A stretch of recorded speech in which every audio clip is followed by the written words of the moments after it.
예수 내 대속하니 나의 놀라운 구주 나 구원함을 받으니 나의 놀라운 구주 나의 놀라운 구주 참 나의 주 예수님 나의 놀라운 구주 참 내 주 예수님 아멘. 하나님 말씀 창세기 2장입니다. 창세기 2장 24절 말씀 합독합니다. 시작. 이러므로 남자가 부모를 떠나 그 아내와 연합하여 둘이 한 몸을 이룰지로다. 아멘. 기도드립니다. 풍성하신 하나님, 참으로 한 인간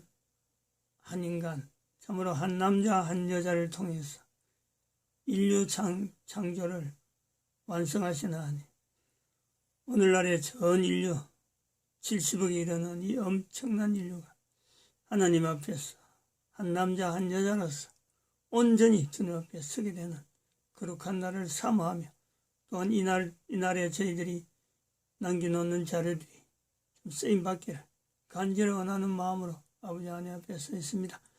모든 인간들이 하나님 앞에 피조물 되어지는 이 귀한 시간, 하나님께 영광 돌리는 시간 되도록 은총 내려 주시옵소서.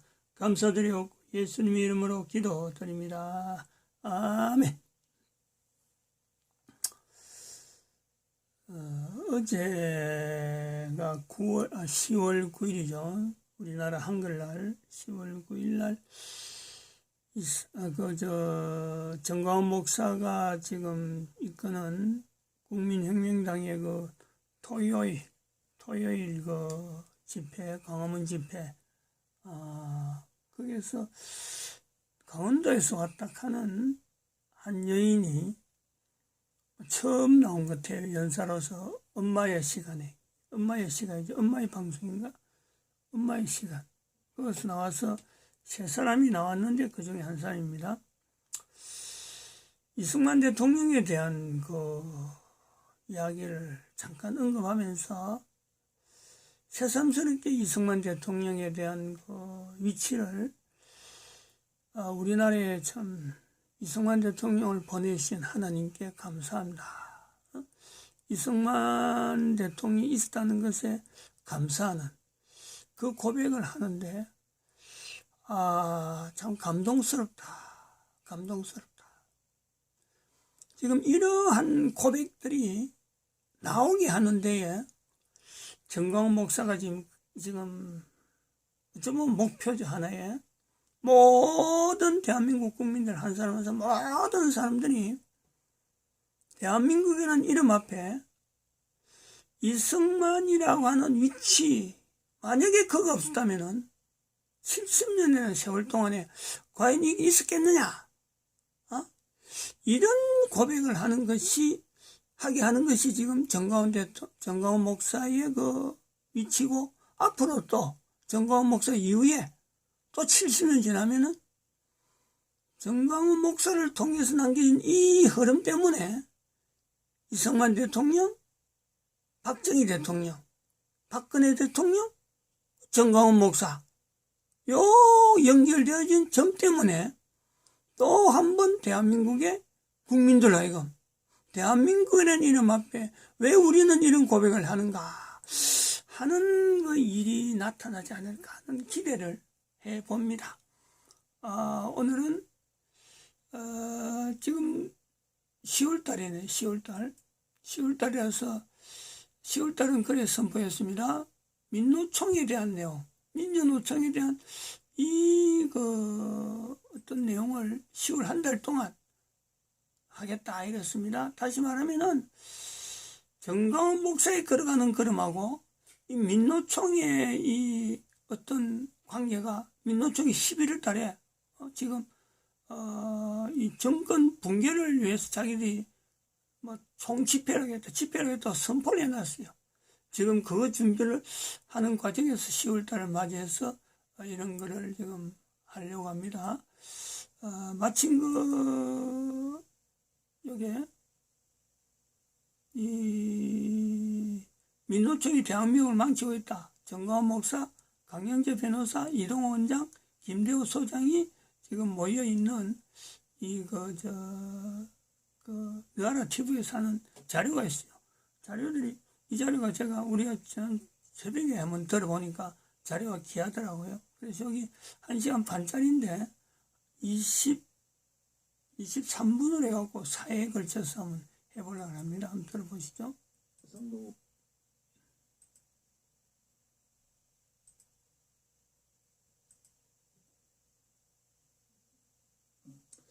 존경하는 국민 여러분, 어찌하다가 대한민국이 이 모양 이 꼴이 되었는지 참 이게 어떻게 말로 할 수가 없습니다. 그래서 오늘날 대한민국이 이렇게 되는 과정 중에 아마 그 가장 중심 역할을 했던 단체가 민노총이라고 하는 그 노동단체가 있습니다. 아마 그 단체 때문에 오늘날 세상이 이렇게 되지 않았느냐 해서 먼저 일부 순서로 민노총이 오늘날 대한민국이 망하게 된 이러한 그 일의 과정 중에서 어떤 일을 했는지 전문가들을 모시고 심도 있는 대화를 해보도록 하겠습니다. 김대호 소장님이 이 자리에 오셨습니다.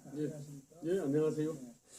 또 역시 또 전문가이신 우리 이동호 교수님 또 함께했습니다. 네, 안녕하세요. 법적으로 무슨 문제가 있느냐? 또 강영재 변호사님 큰 역할을 하고 있습니다. 네. 안녕하세요. 먼저 우리 김대호 소장님, 네. 민노총 출신이죠. 민노총의 전신 전신. 그 전노협회 네. 그때 이제 서울 지역 본부에 있었는데 네.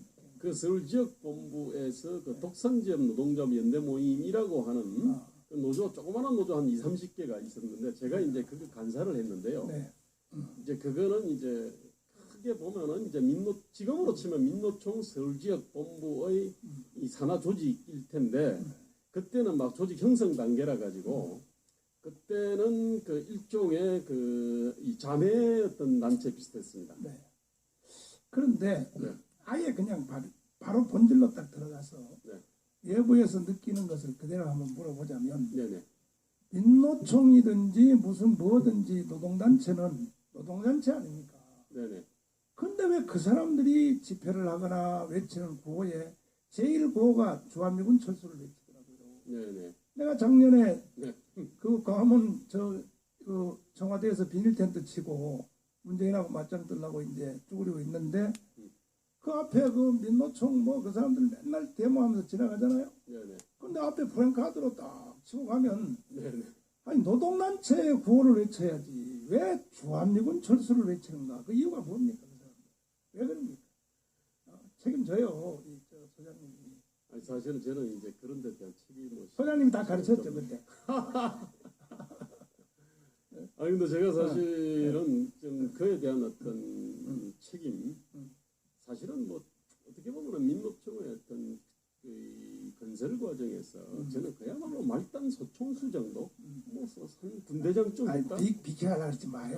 그랬는데 아니 처음에는 사실 그 이제 이 쥐잡는 그 공항이라고 생각했죠. 그 쥐라하면은 이제 뭐 과도한 어떤 격차, 노동 인권에 대한 어떤 억압, 뭐 그런 거를 잡는 고양이로 생각했는데 이게 그 유전자 있지 않습니까? 그렇죠. 유전자가 이게 단결하면 힘생기고 투쟁하면 정치한다. 네. 이런 것들이 이제 기본적인 어떤 사상 이념적 유전자거든. 그러다 보니까 이것들에 대한 경제 어떤 통제 장치가 없다 보니까요. 이게 결국 식인 호랑이처럼 돼버린 거거든요. 자, 식인 호랑이처럼 딱 되니까 거기다가 이제 이른바 이제 NL 주사파 그쪽이 일찍부터 사실 거기다 투자를 갖다 많이 했습니다. 주사파들이. 예, 근데 옛날 저희 같은 이제 학생운동 출신자들이 그 혁명의 어떤 주력 부대로 생각하고 그렇게 해서 투신을 했는데 그렇지. 거기서 일찍이 저 같은 사람들은 이제 이렇게 회의에서 나오고요. 그 다음에 이른바 PD파라고 있었습니다. NL과 PD가 있었잖아요. 네, 네. 그러니까 PD파들은 거기에 대해 가지고 일찍이 이제 그냥 민주노동당으로 일단 뛰쳐나왔거든요. 국민선거 입의를 통해서 민주노동당으로 뛰쳐나왔는데 그런데 노동 현장에 이른바 NL 주사 계열들은 굳건히 남아 있었던 거예요. 그리고 그 사람들이 이제 노동조합의 어떤 지도 그룹을 형성을 하다 보니까 이제 이 사람들은 이제 그것을 갖다가 완전히 친북 종북적 색깔이 아주濃厚한 그런 단체로 만들어 버린 겁니다. 야, 그러면 또 이제 PDNL 나오면 또 눈길이 또 이동호 교수님 쪽으로 가야 되는데 예. 그러니까 그 학생 운동권이 민노총을 먹었습니까? 먹었죠. 이야, 그 먹는 과정을 좀 한번 그러니까 우선 첫 번째는 참. 그 민노총의 전신이라고 하는 그런 노동운동에 들어간 사람들이 네. 학생운동 출신들이 이제 학생운동을 마치면 음. 이제 아까 지금 우리 김대호 선생 투신이라 그러는데 이제 그게 운동권 용어거든요. 자기 삶을 학생에서 이제 노동자로 바꾼다는 겁니다. 이야. 그래서 노동 현장에 내려갑니다. 여러분 목사님 아시지만 이광재가 네. 그 연세대학교 학생운동을 그만두고 부산으로 내려갑니다. 그래서 이광재가 노무현을 어떻게 만나냐면 그 부산 앞에 선배 김문수도 그렇잖아. 예, 노동자가 되기 위해서 네. 우선 기술학교에 들어갑니다. 이야. 근데 이제 그해 기술학교 모집이 끝나서 음. 그러니까 주민등록증 다 바꾸고 내려갔죠. 끝나서 이야. 한 2년간 임시로 일하다 노무현을 만난 거거든요. 이광재도 오. 결국은 노무현 만나기 전에 노동자로 내려간 거거든요. 와. 그와처럼 노동자로 우선 갑니다. 이야. 그래서 이제 공장에서 하는 일이 뭐냐면 음. 그 사람 이제 노동자를 의식화시키는 거죠. 당신들이 지금 잘못된 것은 이 자본가가 착취하고 있는 거다. 이야. 당신들이 세상의 주인이다. 이렇게 가르칩니다. 아마 김대호 소장 지금도 기억이 날 겁니다. 김대호 소장도 그 구로에 공단이 있었거든요. 그래서 거기서 계속 가르치는 게 당신이 세상의 주인이고 노동 해방만이 세상을 해방시킨다. 야, 나는요, 이 가까이 있는데도 이동호 교수님 뭐 요즘 나하고 거의 살다시피 하는데 근데 이거 오늘 내가 처음 알았어요. 아 그래요? 학생 운동권이 노동단체를 먹었다. 이걸 난 지금 처음 알았어요. 아니 그럼요. 야, 학생운동이. 세상에. 그래서 이제 그 현재 예를 들면 노동자 지도자들 노동운동 출신들도 다 학생운동이 배후에서 가르치고 교육한 사람들입니다. 그러면 결국은 우리 이동호 교수님 그때 말했듯이 결국은 학생운동 뒤에는 북한이 있잖아요. 그렇죠. 그럼 결국 북한이 다 노동운동이 뭐고 다 주장한다고. 그럼요. 지금 네. 노동운동 민노총 산하에 네. 그러니까 NL 그러니까 북한의 혁명론을 주장하는 그런 노동가 조직이 있습니다. 참. 그래서 이해되지 않는 구호를 외치는구만요. 그럼요. 그리고 아니 왜 노동단체가 뭐 임금을 말한다, 뭐 아니면 노동 조건을 말한다 이해가 되는데 제1구호가 주한미군 천수배니까. 목사님 이 노동 해방을 주장하는 사람들 입장에서는요. 임금은 경제투쟁이라고 해서 아주 하위 취급합니다. 최고의 투쟁은 정치투쟁이다. 권력을 잡아야 노동자가 해방되는데 임금 인상 그거 한다고 되냐? 여러분 결국 사회주의 공산주의가 되어야 결국 여러분이 해방된다 이렇게 주장하는 겁니다. 자, 그러면 강희재 변호사님, 그 헌법 위반 아닙니까? 글쎄 민노총이 일단 단체이긴 한데요.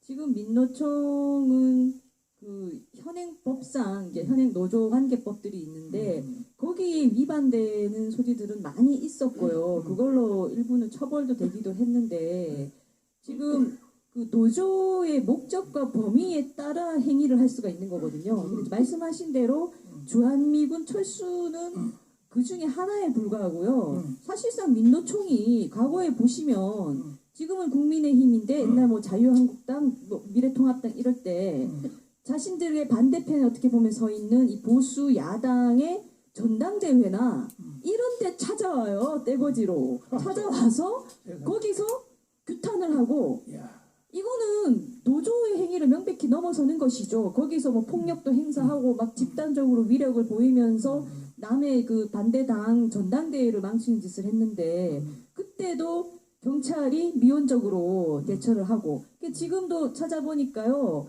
그 옛날 민감용 지금은 내려갔는데 민감용 경찰청장이 민노총이라면 아무것도 안 하는 겁니다. 민노총이 우리 뭐 극우극우 이런 표현 잘 쓰는데요. 극자를 붙이는 것이 과도한 폭력성, 불법성이 있을 때 우리 극이라는 단어를 붙이는데 민노총은 정말 극좌가 맞죠. 대대로 집회 때마다 옛날에 강화문에 나올 때에도 과거의 사전에 자기들끼리 뭐 몽둥이, 곡괭이, 도끼, 밧줄 이런 것들까지 준비해서서 그때 이제 대표가 막 절에 들어가서 숨어가지고 처벌을 차도 못 태우고. 피하고 그랬던 것이거든요. 이게 대표적인 폭력성 단체가 대한민국에서 민노총입니다. 근데 그런 문제들이 있었고, 근데 지금 보니까 이제 문재인 정부 들어서는 완전히 그냥 범위를 완전히 초월했어요. 그래서 과거에 이거 민노총은 저도 할 얘기가 많은데 드루킹 사건 아실 건데요. 이것만 일단 지금은 말씀드릴게요. 드루킹 사건을 보면은 그 판결문이 어마어마한데요. 제가 그거를 다 읽어봤었습니다. 거기에 뜻하지 않게 정말 중요한 게 따로 있었어요. 뭐냐면 이 드루킹이 그 사전에 이 모든 이제 이 민주당 정권을 돕기로 한 그 배경 전제가 삼성 등 한국 대기업들을 자신들이 해체시키겠다. 주식을 공유하겠다. 기업을 소유하겠다. 이 배경을 가지고 우리가 당신들 돕겠다는 겁니다. 근데 그와 같은 것들이 있었고, 또한 문재인 후보가 당시 대선을 준비하는 과정에서 민노총이 만든 이제 문재인 정권이 들어서면 바로 시행해야 될 몇 대 과제라는 걸 민노총이 만든 계획안이 있어요. 그 판결문 안에도 있습니다. 이게 드루킹과도 이제 공유가 됐던 거죠. 그 내용을 보면은 지금 문재인 정부 들어서서 상당한 것들이 실행이 됐어요.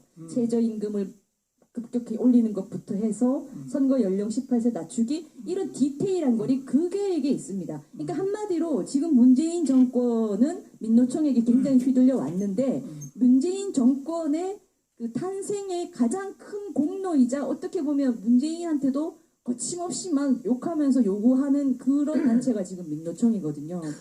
지금 이렇게까지 노동이 계약으로 이제 이루어져 와서 나라 경제가 망쳐지고 있는데도 민노총은 문재인 향해서 회초리를 맞아야겠다 이런 말을 했단 말이에요. 그걸 보면은 뭐 거침없는 겁니다. 대한민국 지금 정권의 주인이 자신들이라고 생각한다고 봐요. 그렇죠. 자기들을 만들었다 생각. 강현재 변호사님, 지금 여기 댓글에 강현재 변호사님 점점 더 이뻐지네요. 그러니까 점심 사기를 바랍니다. 난 저런 말 듣고도 점심 안 사면 안 돼. 제가 봐도 그런다. 자, 그러면 이제 구도를 보니까 대한민국이 왜 망했느냐 했더니 벌써 우리가 한 바퀴 얘기를 해봐도 딱 정돈이 됐습니다. 북한이 학생운동권을 먹었고, 그렇죠. 학생운동권이 민노총을 먹었고, 예. 그다음 민노총이 정부를 먹었고, 그렇죠. 이렇게 망했네요, 구조가. 그러면 지금 대한민국 정부는 민노총 정부 맞습니까? 현재? 참 너무 이제 단순한 이제 좀 시킨 측면은 있는데요. 사실은 사상 이념이 그 위에 있습니다. 그렇죠. 그 사상 이념이 법률을 만들고 그다음에 그 인사를 하고 예산을 편성을 하고 문화를 만들지 않습니까? 네. 그렇게 해가지고 이제 그 민노총이 법률을 잘 만들었으면 선진 같으면은 저게 어떤 쥐잡는 고양이가 되는데 한국에서는 이거 안 만드니까 식인 호랑이가 이제 된 거고요. 이 식인 호랑이의 학생운동권 중에서요, 뭐 여러 가지 성찰파도 있고 피리파도 있고요. 그 중에서 NL파들이 특히 큰 노동조합에 아주 오랫동안 투자를 계속했습니다. 그리고 이제 이 사람들이 이제 결국 잡은 거고요. 그리고 이 사람들이 지난 사실은 촛불 시위할 때, 실제로 무대라든지 물질적인 어떤 그 동원 있지 않습니까? 필요한 물질들을 사실 이 사람들이 동원을 했지 않습니까? 사람들 버스도 다 그대로 왔어요. 그 다음에 이 사람들이 있던 민주당의 예컨대 지금 권리당원이라든지 이런 형태로 해가지고 선거인단을 갖다가 이렇게 하면은 이 사람들이 이제 동원력이 있잖아요. 그러니까 이제 이쪽에서도 비례대표들이 나오고요. 그리고 이제 이쪽이 당권이라든지 대권 주자 선정에도 아주 이제 강한 영향력을 미쳤거든요. 근데 그거를 갖다가 아니까. 그러니까 이제 문재인 정권 탄생하고 나서 분명한 거는 원래 민노총이 70만 명대 수준이었습니다. 2016년에. 자, 2019년 12월 말 통계가 보면은 105만 명 됐어요. 지금은 110만 명이 훨씬 넘었습니다. 네. 이 정도로 폭발적으로 성장한 조직은 없습니다. 그렇죠. 그리고 그 부분은 당연히 어떤 현 정권하고 일종의 비호나 방조 정도가 아니라 일종의 연대를 한 거거든요. 주인. 그러면서 이제 여러 가지 이 노조에 유리한 어떤 그 법안들을 갖다 계속 통과시켜주고요. 네. 그다음에 여전히 그 당권이라든지 대권 주자들은 민노총의 눈치를 갖다 보지 않으면 안 되는 거죠. 네. 그렇죠. 그래서 이제 그 북한이 방송을 통해서 뿌려놓은 어떤 그 사상 이념이 있잖아요. 사악한 사상 이념이 이게 어떤 학생 운동권을 통해서 노동조합 통해 가지고 민주당의 당권 대권 어떤 주자, 그다음 비례대표 후보 공천 등을 통해 가지고 이렇게 쭉 흘러내려오는데 이건 분명 이건 팩트고요. 근데 그러면은 이제 이 사람들이 과연 그러면 뭐 북한에 그러면은 뭐 하수이냐? 제가 볼 때는 이제 그렇게 보면은 이거는 이제 지나친 어떤 단순하다라고 볼 수 있어요. 그거는 이따 내 이도 교수하고 네. 또 승부를 내면 될 것 같고. 아니 근데 민노총은 왜 자기들의 일자리를 외국으로 왜 다 쫓아내보내요? 참 근데 유감스럽게 그 사람들은요. 네. 지금 한국의 민주노총의 주력이요. 조그만한 뭐 이렇게 소기업들이 아닙니다. 사실은 공공부문하고요. 그다음에 현대기아자동차 같은 이 국내적으로는 독과점 대기업이거든요. 그렇지. 자, 공공부문이라는 거는 세금, 정규적으로 세금에 의해서 월급 받는 존재고요. 그렇지. 그다음에 어떤 지하철이라든지 철도라든지 그거는 일종의 독점이잖아요. 그러니까 대한민국에 있는 네. 모든 단체가 네네. 민노총과 한국노총에 가입되지 않는 단체는 없죠, 거의 다. 거의 다 가입돼 있죠. 아니 이제 그 양대 노총에. 지금은 이제 지금 조합원이 255만, 260만 그렇지는 쯤 않습니다. 되는데요. 네. 그러니까 민주노총이 이제 110만 가량 되고요. 그래요. 한국노총이 이제 100만 좀 넘습니다. 그리고 나머지 몇십만 명 어디가 있습니다. 그 사람들은 뭐 국민노총, 전국노총, 뭐 그다음에 뭐 공공노총, 뭐 이런 형태로 이제 존재는 해요. 그 민노총에 대해서는 부담스럽고, 그리고 또 한노총에 대해 가지고 또 들어가자니 쪽팔리고, 그래서 이제 또 민노총에 가입해봤자 뭐 자기들한테 별로 뭐 이 도움 되는 일도 없고, 이제 그러다 보니까 이 사람들이 독자적 노총을 만들어 가지고 이렇게 또 있는 거예요. 그렇구나. 그 외국에서 네. 그동안에 그 강성 노조 때문에 네. 외국으로 이탈한 그 기업체 내지는 또 일자리가 300만 개라는 말도 들리고. 근데 이제 그거는요, 잘 일자리. 보셔야 되는 게, 네. 그러니까 원래는 그 파트타임 있잖아요. 조그만한 기업들 있지 않습니까? 그러니까 최저임금을 확 끌어올려 버리고요. 그러면 그 다음에 이제 민주노총이 예컨대 정상적 시장 가격에서는 한 3천만 원 받을 일을 갖다가 1억 원을 갖다 받아버리면요. 그러면은 그거는 주주가 가질 몫이나 소비자가 가질 몫이나 협력업체가 가져갈 몫, 또는 미래세대가 가져갈 몫을 다 빼앗아가지 않습니까? 그렇지. 그러면은 심약기업, 갑을병정으로 치면은 그러니까 정병, 이쪽에서 집중적 타격을 받을 거 아닙니까, 그죠? 이쪽은 뭐냐면은 이쪽이 이제 집중적 타격을 받으니까 그래서 이렇게 되는 겁니다. 그러니까 8시간 주 40시간 기준으로 이렇게 보면은요. 네. 이게 한 195만 명분이 사라진 거거든요. 네. 그러니까 뭐냐면은 짧게 예컨대 10시간 일하는 사람, 15시간 일하는 사람, 20시간 일하는 사람들이 있고요. 그 다음에 40시간 이상 일하던 사람들, 그런 사람들은 예컨대 뭐 10만, 20만이 나갔다면은 네. 그 10시간짜리, 15시간짜리는 이거 훨씬 타격이 커요. 그러니까 이걸 종합적으로 딱 계산해 보면은 주 40시간 기준으로 해가지고는 지금 195만 개 정도의 일자리가 사라진 거거든요. 이거는 정발해버린 겁니다. 그 중에서 상당 일부는 해외로 나갔습니다. 네. 그렇지만 국내적으로는 정발해버린 거거든요. 그런데 민노총은 타격이 없습니다. 왜? 이 사람들은 공공부문하고 대기업에 딱 있기 때문에. 그래 적은 일자리 뭐 필요 없다 이거지. 그러니까 민노총 주력이 목사님 좀 설명을 드리면 주력이 지금 전부 대기업입니다. 대기업이야. 예, 그러니까 공기업, 현대자동차, 그다음에 울산. 그다음 공기업입니다. 규제산업. 실제로 노조가 필요한 사람들은 노조가 없습니다. 지금 이게 세상에. 이제 근데 그들이 100만도 안 되는 100만 명 가지고 대한민국 2,500만 전체 노동자의 대표 노릇을 하고 있는 겁니다. 그리고 이제 걔들이 지금 임금이 굉장히 높거든요. 거의 주력들이 1억 가까이 되는데 지금 이제 김대호 소장 설명은 이렇습니다. 1억을 받으려면 실제로 시장에서 그 사람들이 일한 건 한 3천만 원 정도밖에 안 됩니다. 그럼 7천만 원을 다른 사람 뺏은 겁니다. 그렇지. 그 뺏은 게 누구한테 뺏었냐? 우선 하청업체한테 가야 될 돈을 뺏은 거고 네. 두 번째는 지금 현재 비정규직 있는 사람들 그 사람은 돈 뺏은 거고 그다음에 나중에 미래를 투자해야 되는데 미래 투자 못하게 해서 R&D가 돈에서 뺏은 겁니다. 그러니까 사실은 김대호 소장이나 제가 가끔 이야기하지만 민노총이 받고 있는 1억은 지금 현재 비정규직, 그 다음에 하청업체, 그 다음에 미래 세대한테 빨대를 꽂은 착취한 거다라는 얘기가 되는 겁니다. 자, 우리나라 헌법과 법률에 의하면 그 민노총과 노동조합이 경영권을 착취하거든요. 지금 현재. 그렇죠. 뺏고 있거든. 그게 가능한가요?